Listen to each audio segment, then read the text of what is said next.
Merhaba, videoya hoş geldiniz. Babam arkada eşya taşıyor, annem önde valiz taşıyor. Hindistan'ın Khajuraho şehrinden şimdi yola çıkıyoruz. Ben bu videoyu neden yaptım? Çünkü bu videoda annemle babamla trene bineceğiz.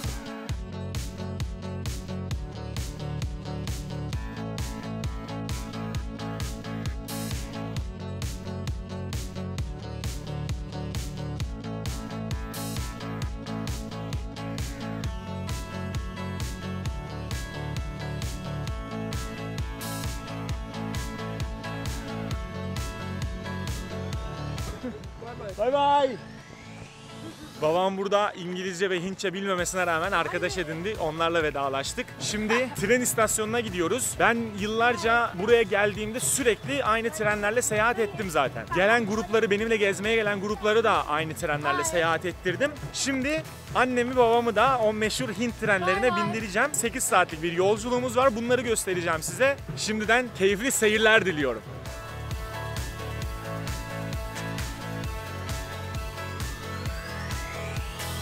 Tapınaklara eyvallah. Vallahi ya. Tapınaklara elveda. Çok güzeldi ya. Bence de. Ne düşünüyorsun trafik hakkında? Trafik curcuna. Abi yok böyle bir şey. Bu adamlara kim ehliyet veriyor? Yoksa bu gerçekten bu adamlar ehliyeti böyle sürdükleri için hak ediyorlar herhalde. Kimin yerden gelip nereden çıktığı belli değil. Trafik denen bir şey yok. Kural yok, kural.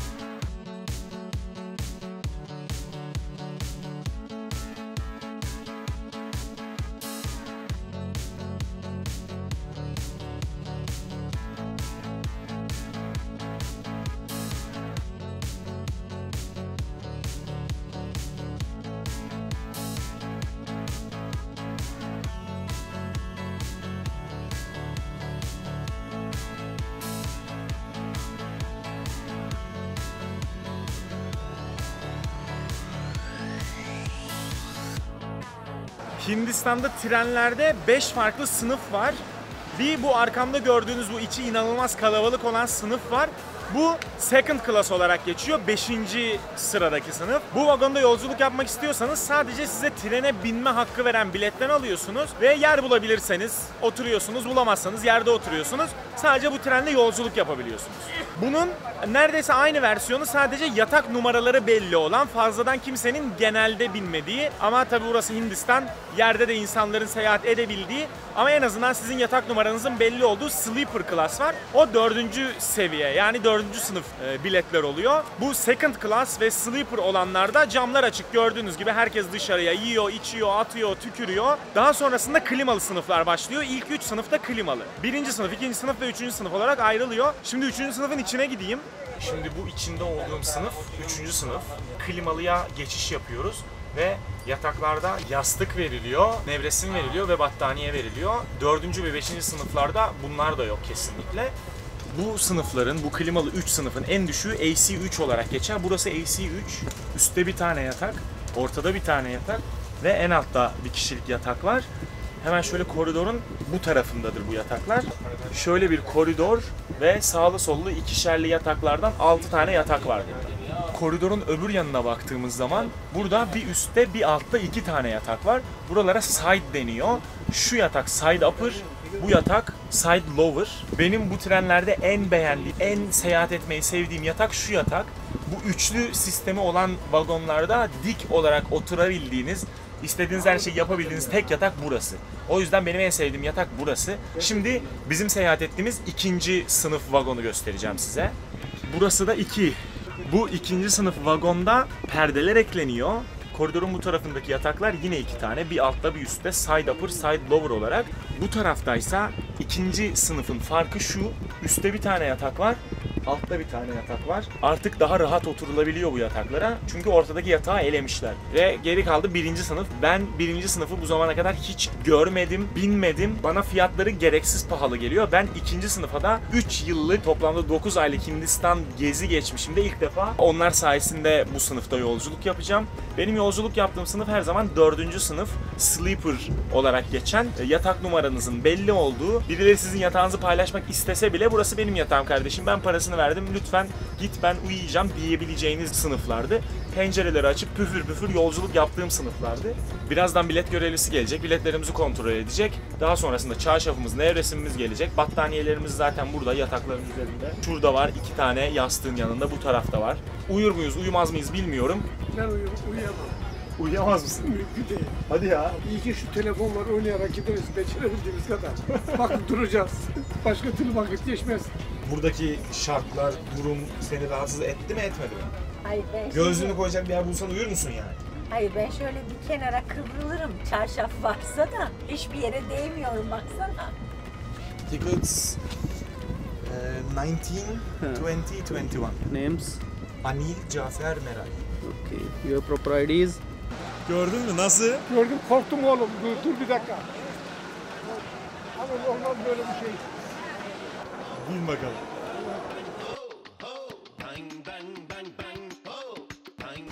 Nasıl geçecek bu 8 saat bu yolda? Hadi hayırlı yolculuklar Düşüne bize. düşüne. Anlatılmaz bir şey. Korktum vallahi korktum. Hoşçakalın. Anne ne diyorsun? Sen öbürlerini görmedin bu vagon hakkında. Görüşün nedir? Ama senin biz daha önceki videolarını bildiğin için Doğru. tahmin edebiliyorum. nasıl olduğunu. söylüyorsun. 8 saati nasıl geçireceğiz? Ya 2 gün uyumasan da şimdi uyku gelse tam bir yatsaydım. 8 saat. Allah'ım olmaz böyle bir şey ya. İner iner bir yürüyüş yapar gelirsin. Allah'ım yarabbim ya. Hay Allah ya.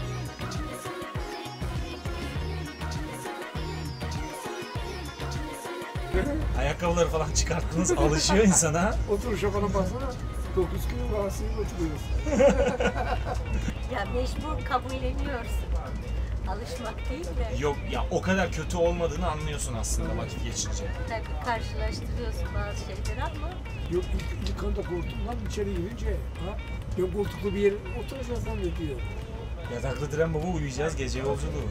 Normalde bu tren sabah 5'te 6'da falan varıyor. Biz birkaç önceki durakta ineceğiz. En son Delhi'ye gidiyor.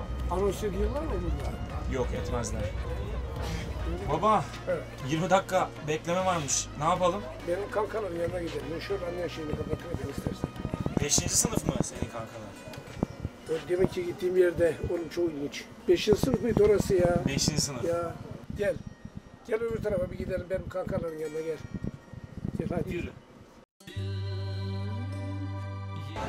Şu an binmek için sıra bekliyorlar baba. İnsanlar yerleşsin de binelim diye sıra bekliyorlar.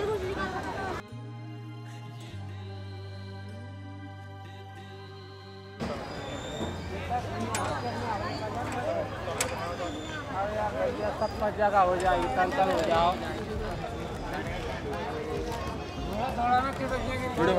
ठीक हो जाए ना बहुत अच्छा।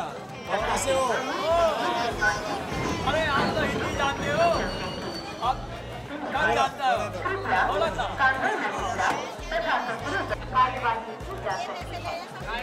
only one kick selfie ले लो।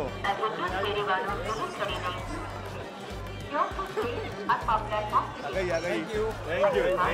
Bye bye. Nice to meet you. Bye bye. Fotoğraf çektirmeye bayılıyorlar zaten. Nerede görseler gelirler. Babam da belgesel çeker gibi hala insanları çekiyor. Çok ilginç geliyor. Bana artık normal gelmeye başladı bunlar. Ben bu trenlerde 100'den fazla kez yolculuk yapmışımdır.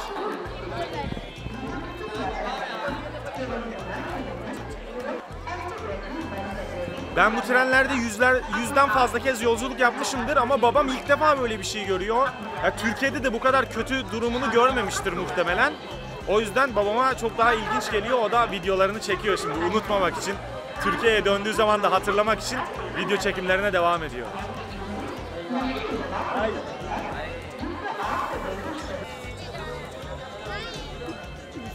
İnsanlar Hay diyorlar sana. El salla, hello de baba.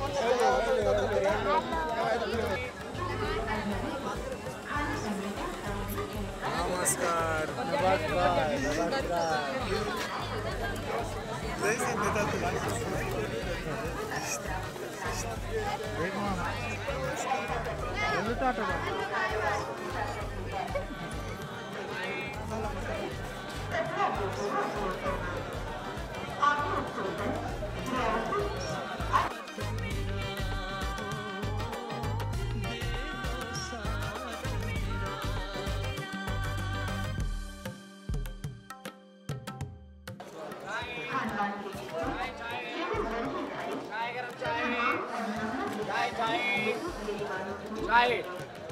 ਮੈਂ ਖਿੱਚ ਗਈ ਫੋਟੋ ਲੈ ਮੈਂ ਖਿੱਚ ਗਈ ਇੱਥੇ ਤੇ ਜਾਂਦੇ ਹਾਏ ਕੌਣ ਮੈਂ ਤਾਂ ਜਾ ਰਹੀ ਮੰਮਾ ਛੋੜ ਕੇ ਖਜਰਾ ਲੈ ਦੋ ਕਿ ਜਾਂਦੇ ਮਾਂ ਬੇਟਾ ਇੱਕ ਤੋਂ ਬਣਾ ਦਿਆ Das. Okay. Baba, ne düşünüyorsun bu trenler, bizim bindiğimiz sınıf, gördüklerin Oğlum hakkında? görmeyi bırak da duymadım da böyle bir treni ben şimdiye kadar. Ama böyle 1,5 milyar nüfusu olan bir ülkede herhalde daha fazlası hızlı tren olacak hali yok herhalde. Öyle Değil gibi mi? geldi. Ne kadar ilginç. İnsanlar üst üste ya, anlatılmaz bir şey ya. Türkiye'de hiç olmadı mı, hiç görmedin mi böyle bir tren? Hayır görmedim. Ve 7 saat mi 8 saat mi yolculuk yapacak bu insanlar? 8 yapacak olan Ya. vardır, 12 yapacak olan vardır, 3-4 yapacak olan vardır, değişir. Ve çoğu ayakta gidecek Tabii. herhalde. Çoğu kapıdan sarkarak gidecek saatlerce ya, belki. Basına giremediler, biraz önce gördük ya. Şaşkınlık içindeyim vallahi billahi, çok şaşırıyorum ya. Hay Allah ya, bu işte bu insanların işi zor. Buradaki yöneticiler diyordur herhalde. Türkiye bizim elimizde olsa ne güzel idare ederiz he. 80 milyon. 80 milyonluk nüfus. Namaste. Hi. Ya insan bile insan şaşırıyor. Hadi gel. Şaşırıyor ha. Tabii canım. Gel bir de lavaboya, tuvalete falan bak. Bak lavabo bu. Zımbırtı var, şöyle kaldırırsan yukarıya akar. Şurada bir tane tuvalet var. Burada da bir tane tuvalet var. Bakalım içine ya. Göstereyim hemen. Bak şimdi yok. Bak şimdi. Yapalım mı yatağı? Evet şu yatağı. Yatacak mısın? Ben yatmayacağım oğlum, daha yatmam.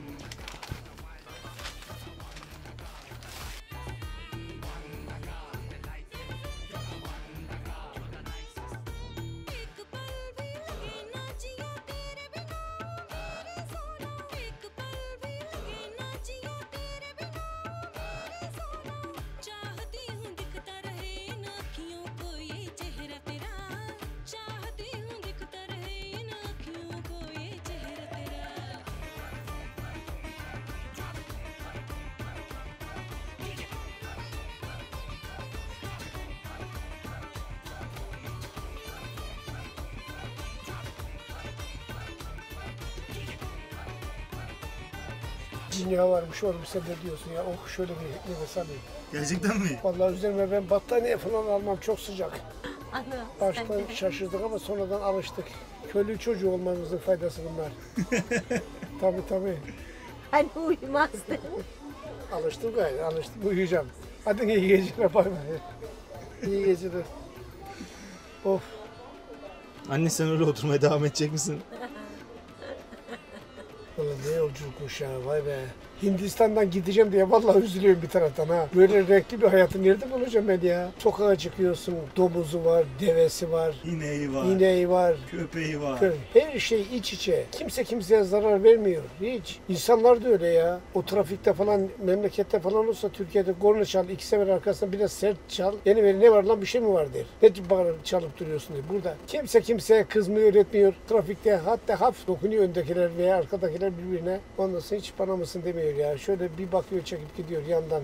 İnmiyor. Yan aynaları bile kapalı adamların, yan aynaları. Onun için hep şeye bakıyor, önüne bakıyor adamlar, önüne. Kafasını çevirip de sağa sola baktı mı vallahi vurursun birine. İç içe anlatılmaz bir şey ya. Allah Allah, Allah Allah. O korna sesleri bizim Bu kadar düğün çalınıyor. alayında vallahi bile bu kadar korna çalınmaz. Ama işte yaşamadan bilinmiyor arkadaşlar, çok farklı ya. Şu Hindistan'ı görmeden ölen adamlara vallahi şimdi üzüldüm ben. Ne vereyim? Aynen. Sağ ol babacığım. Hadi iyi geceler. İyi geceler oğlum hadi. Anne, uyandır bakalım Agra'ya gelince. Tamam mı? Kaç durak sonra Agra? Valla 2:20 geçe gelmemiz lazım.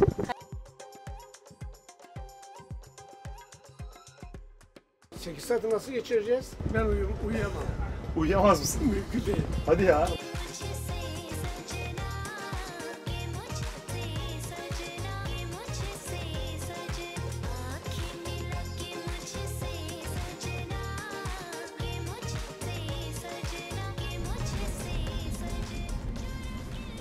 Babacığım, iyi uyudun mu? Gözüm kapalı işte. Uyanık gibi, uyur gibi. Anne, iyi uyudun ha. Hadi canım.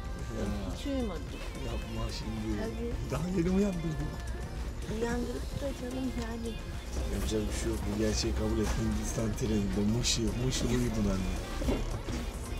Çaresizlikten.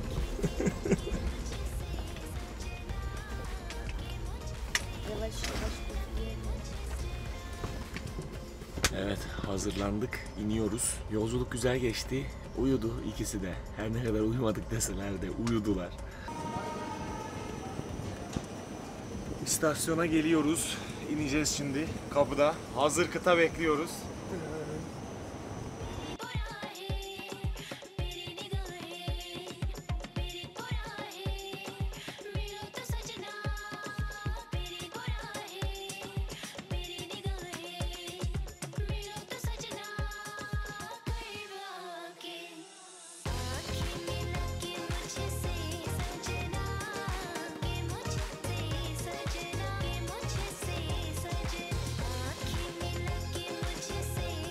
Trenden indik. Tren gidiyor.